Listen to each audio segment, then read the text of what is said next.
नमस्कार साथियों, एक बार फिर से स्वागत है आपके अपने YouTube चैनल सिखा हिंदी क्लासेस में। आप लोग कैसे हैं? आशा करते हैं अच्छे ही होंगे। स्वस्थ रहिए, मस्त रहिए और पढ़ते रहिए। आज की क्लास जो है रस पर आधारित है, जिसमें हम रस की परिभाषा, रस के अंग, उनके भाव के बारे में पढ़ेंगे।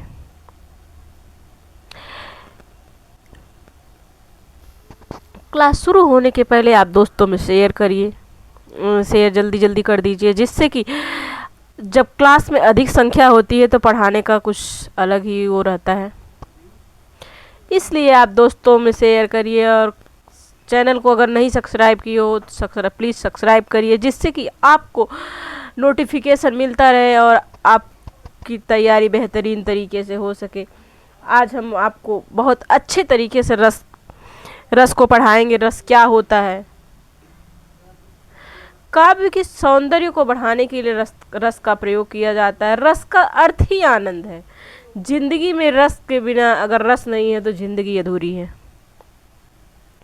आइए देखते हैं रस की परिभाषा। रस की क्या परिभाषा है?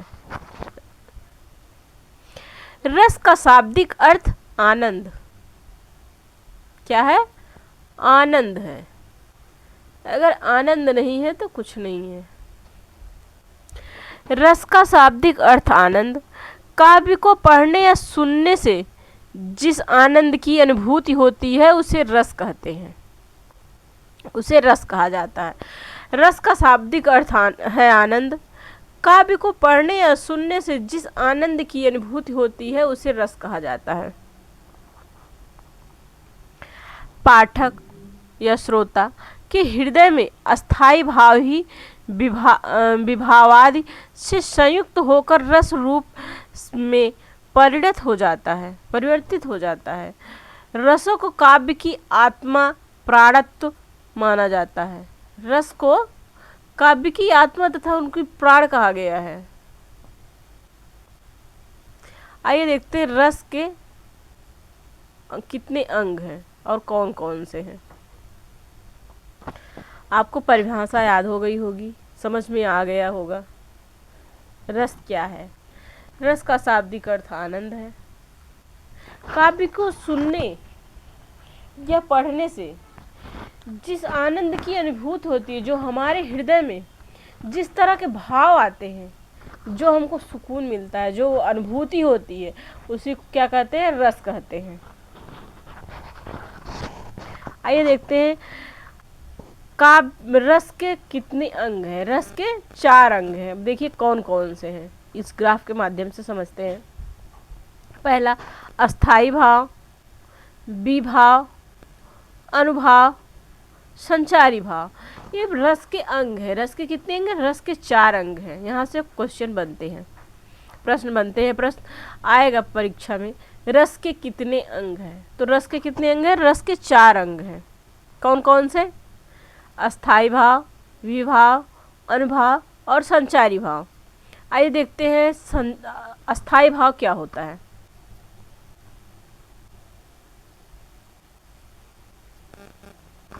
अस्थाई भाव, अस्थाई भाव अर्थात प्रधान भाव। प्रधान भाव वही हो सकता है जो रस की अवस्था तक पहुंचता है। अस्थाई भाव क्या है? अस्थाई भाव को प्रधान भाव भी कहते हैं। वह प्रधान भाव वही हो सकता है जो रस की अवस्था तक पहुंच सकता है, जो रस की अवस्था तक पहुंचता है, यानी कि उसकी अनुभूति, उसके आनंद को प्राप्त करता है। वो क्या है? अस्थाई भाव है। अब आइए देखते हैं क्या है अगला। अस्थाई भाव की संख्या कितनी है? प्रश्न आएगा एग्जाम में, अस्थाई भाव की कितनी संख्या है? आइए देखते हैं। अस्थाई भाव की संख्या कितनी? 9। बाद के आचार्यों ने 2 और रसों की चर्चा की है। अस्थाई भाव जो है 9 थे पहले, अब जो है आचार्यों ने 2 और रसों की चर्चा की है। वो कौन कौन से रस हैं? पहला वात्सल्य व भगवत विषयक, ये 2 रसों को इसमें और जोड़ दिया है तो क्या बन गए, 11 बन गए हैं। पहले 9 थी, अस्थाई भाव 9 थे, अब 2 और जोड़ दिए गए हैं उसमें नए, वात्सल्य और भगवत विषयक। तो इनको जोड़कर जब हम धन करेंगे, इसका प्लस करेंगे, इनको जोड़ने के बाद ये 11 हो गए हैं।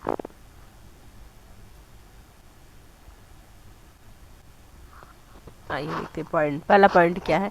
इस तरह अस्थाई भावों की मान्यता 11 है। कितने, 11 है। यहाँ से प्रश्न बनेगा जब हम अभ्यास प्रश्नों को हल कराएंगे। अगर आप ध्यान से पढ़े रहेंगे तो आपको समझ में आ जाएगा, आप पहले ही हल कर लेंगे। इसलिए आप बहुत ही ध्यान से और अच्छे से पढ़िए, रस का आनंद लेते हुए। चैनल को शेयर करिए, सब्सक्राइब करिए और कमेंट करिए प्यारा प्यारा सा, जिससे मैं आपके लिए और अच्छे अच्छे वीडियो बना सकूं। आइए अपने टॉपिक पर चलते हैं। नोट देखिए, विकल्प में 9 व 11 दोनों ही हो तो 9 का चयन ही करें, क्योंकि वो अस्थाई भाव पहले जो थे 9 थे, अब उसमें 2 नए जोड़ दिए गए। अगर विकल्प में दोनों एक साथ दिए गए हो तो दोनों पे टिक करिए, अगर अलग अलग दोनों दिए गए ए बी करके तो आप वहां 9 का ही चयन करें। आइए देखते हैं अगला टॉपिक क्या। अब रस देखिए, यहाँ ग्राफ के माध्यम से बताया गया है। रस अस्थाई भाव, रस है इधर, और इसका अस्थाई भाव क्या हो सकता है। श्रृंगार रस, इसका अस्थाई भाव रति है। करुण रस, शोक अस्थाई भाव। रौद्र, क्रोध।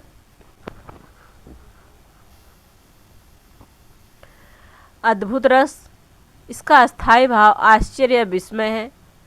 प्रश्न में बनता है, आपको दे देगा श्रृंगार, श्रृंगार रस का अस्थाई भाव क्या है, उससे ऑप्शन में देगा ए शोक, बी रति, सी क्रोध, डी आश्चर्य। तो जब आप पढ़े रहेंगे तो आपको पता रहेगा श्रृंगार रस का अस्थाई भाव क्या है। श्रृंगार रस का अस्थाई भाव रति है। इस तरह के प्रश्न बनते हैं, विकल्प में भी पूछे जाते हैं और 1 नंबर 2 नंबर में भी प्रश्न ऑब्जेक्टिव में आते ही आते हैं। आइए शांत रस का अस्थाई भाव देखते हैं। शांत रस का अस्थाई भाव जो है निर्वेद या निर्वित्य है, निर्वित्य है।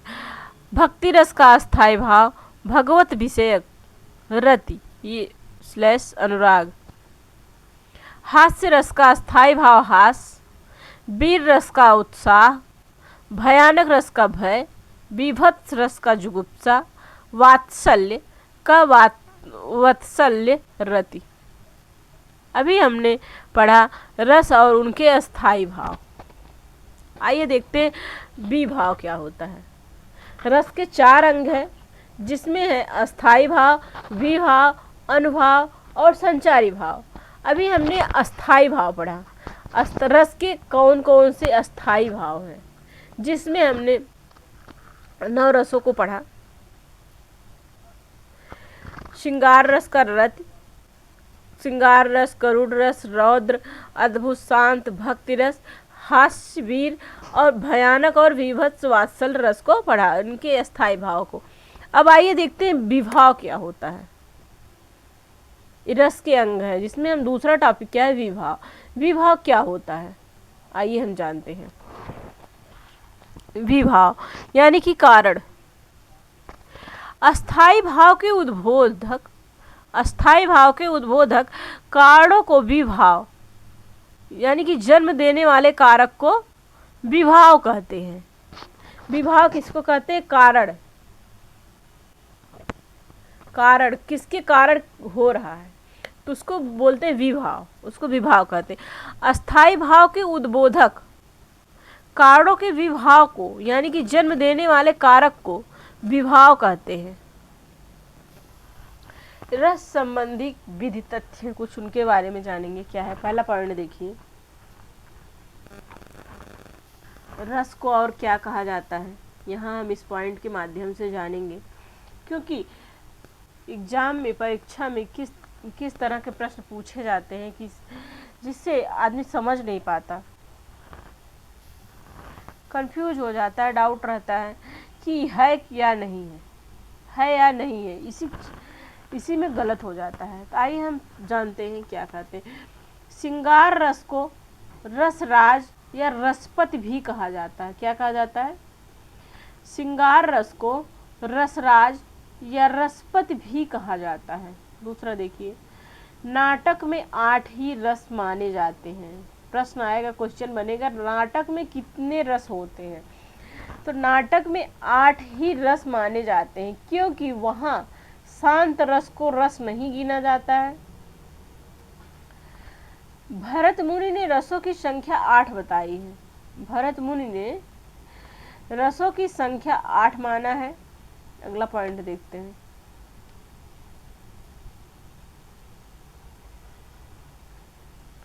श्रृंगार रस के व्यापक दायरे में वात्सल्य रस, श्रृंगार रस के व्यापक दायरे में वात्सल्य रस व भक्ति रस आ जाते हैं।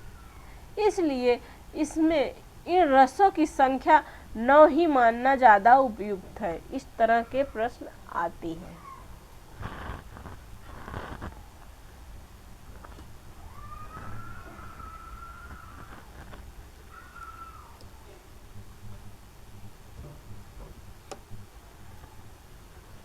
अगला पॉइंट देखते हैं।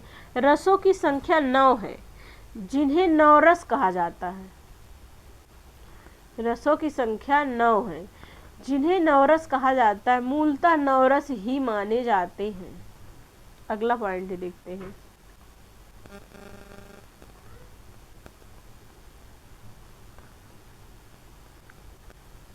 बाद के आचार्यों ने 2 और भावों, वात्सल्य और भगवत रति, भगवत विषय रति को अस्थाई भाव की मान्यता दी। इस प्रकार अस्थाई भावों की संख्या 11 तक पहुंच जाती है।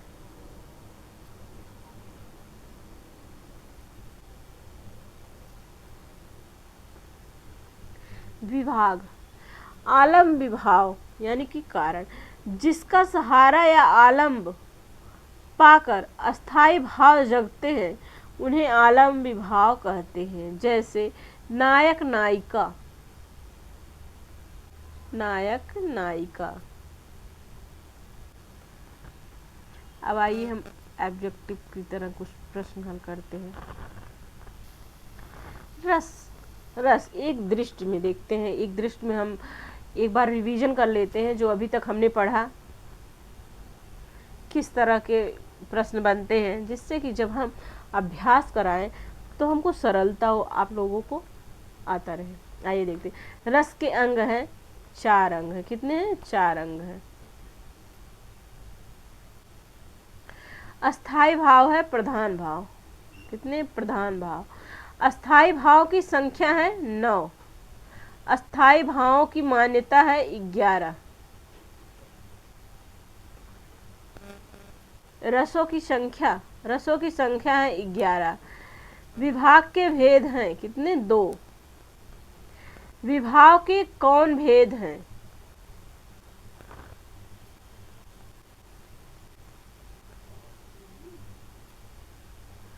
विभाग के भेद हैं, विभाग के 2। विभाग के कौन भेद हैं? पहला आलंबन विभाग, दूसरा उद्दीपन विभाग। आलंबन विभाग के भेद हैं कितने? 2।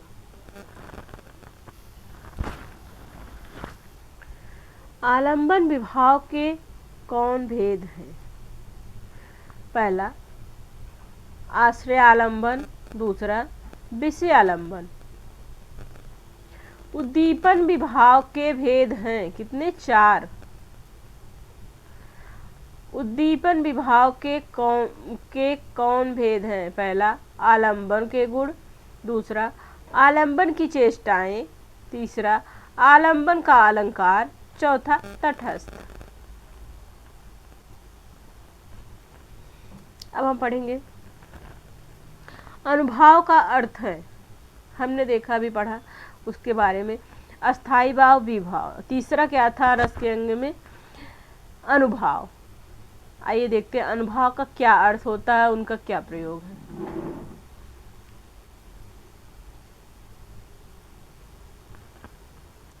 अनुभाव का अर्थ है भाव के पीछे उत्पन्न होने वाला। अनुभाव का अर्थ है भाव के पीछे उत्पन्न होने वाला भाव। अनुभाव के कितने भेद हैं? 4। अनुभाव के कौन से भेद हैं, कौन कौन से हैं? पहला कायिक, दूसरा वाचिक, तीसरा आहार्य, चौथा सात्विक। सात्विक अनुभाव के भेद 8 हैं। सात्विक अनुभाव के भेद 8 हैं। अनुभाव के कितने भेद? अनुभाव के 3 भेद, 4 भेद। पहला कायिक, वाचिक, आहार्य और सात्विक। और सात्विक अनुभाव के 8 भेद हैं। सात्विक अनुभाव के कितने भेद हैं?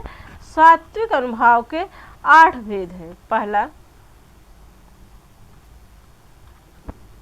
स्तंभ, स्वेद, रोमांच, स्वरभंग, पांचवा कंप, छठा वैवर्ण्य, अश्रु, आठवां प्रलय। बाद के आचार्यों ने 2 और भावों वात्सल्य व भगवत विषयक रति को अस्थाई भाव की मान्यता दी, जैसा कि हमने बताया आपको। इस प्रकार अस्थाई भावों की संख्या 11 तक पहुंच चुकी है। अब हम पढ़ेंगे विभाव। विभाव क्या है?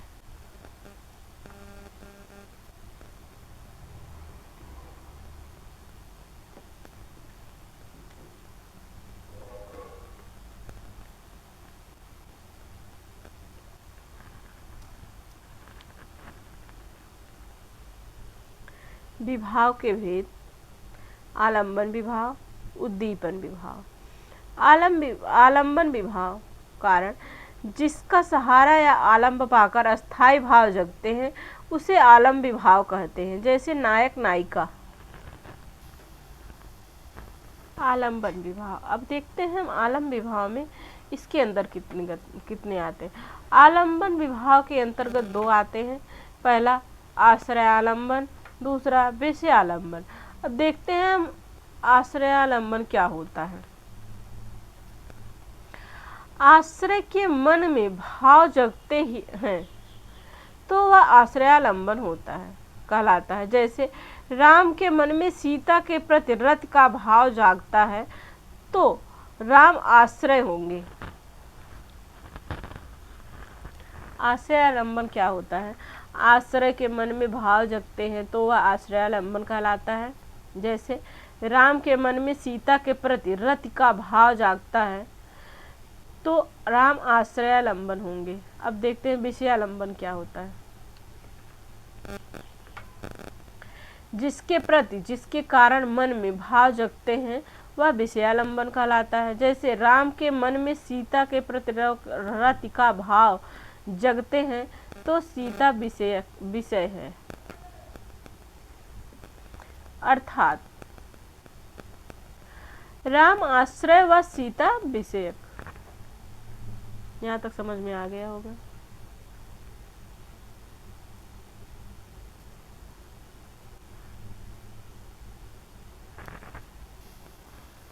आइए देखते हैं उद्दीपन विभाव क्या होता है। जिन वस्तुओं या परिस्थितियों को देखकर अस्थाई भाव तीव्रतर हो जाते हैं, क्या हो जाते हैं? तीव्रतर हो जाते हैं, उसे उद्दीपन विभाव कहते हैं। जैसे चांदनी, कोकिल, एकांत, स्थल की शारीरिक चेष्टाएं क्या है? उद्दीपन विभाव है। अगला देखते हैं अनुभाव।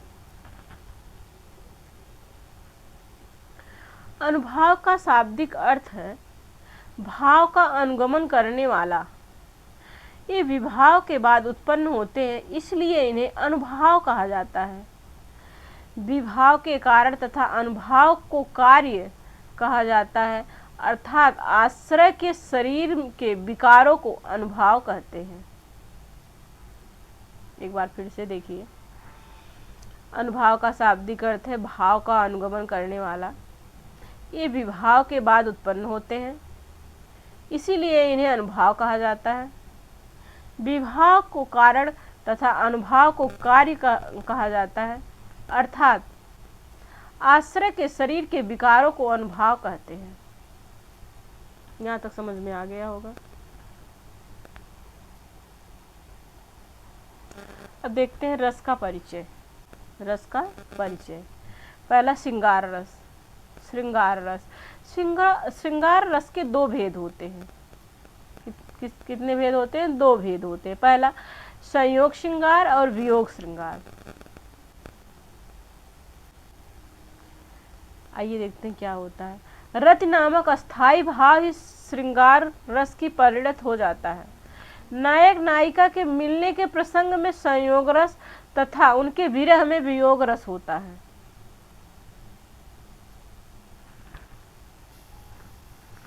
इसके अवयव निम्नवत हैं।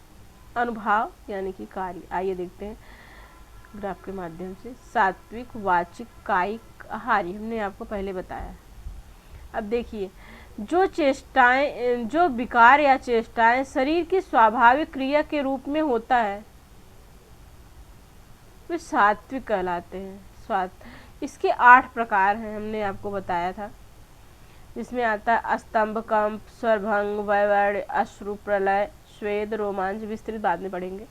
आइए देखते हैं कायिक, आहारी।